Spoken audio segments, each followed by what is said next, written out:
The 80s. A decade of flashy colors and wild trends. A time for kids to witness a new era of toys, and for children of the 80s, there were gnarly new ideas and some totally reinvented ones as well. Toys also started to be marketed more through Saturday morning cartoons and movies, giving them more crossover success. So let's take a trip back to the mall and get a look at some of the rad, iconic toys of the 80s.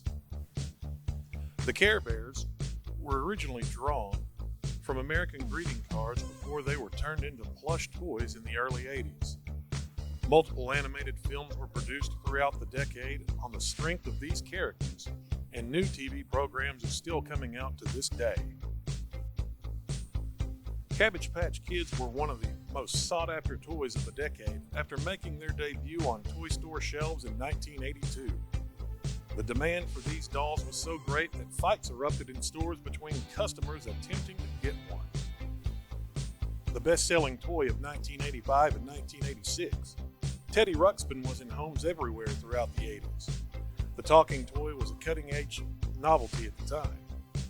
It was re-released recently, but save your cash for this one if you're a true Teddy Ruxpin fan, for it runs over $200.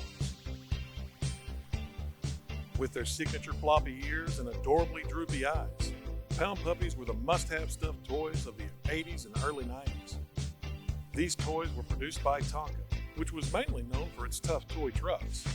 Like many toys of the era, there were accompanying animated films and TV series for fans to enjoy. Created by Mattel, Masters of the Universe dominated toy store shelves with its fun characters and unique sci-fi and fantasy world setting. Many comics accompanied the Masters of the Universe toys in the box, which were soon expanded into several children's books, full-length comics, and several animations. Star Wars was, and still is, one of the most groundbreaking film franchises when it began in 1977. And Star Wars toys were equally successful. Children everywhere loved the chance to bring their favorite movie characters home for playtime. Transformers were one of the most successful toy lines of the era. The Optimus Prime action figure was a must-have for kids, and today, one in decent condition can fetch up to $500, as collectors are willing to pay top dollar for the classic toy. While the Ghostbusters film was a massive and surprising success in 1984, it took 2 years for licensing and trademark disputes to allow an animated series to hit the airwaves. No sooner than it did, Kenner began producing a series of toys based on the real Ghostbusters. My Little Pony started as My Pretty Pony in 1981. It was larger and less colorful. When My Pretty Pony didn't take off, Hasbro revamped the look and size of the toy, and in 1982, My Little Pony was born.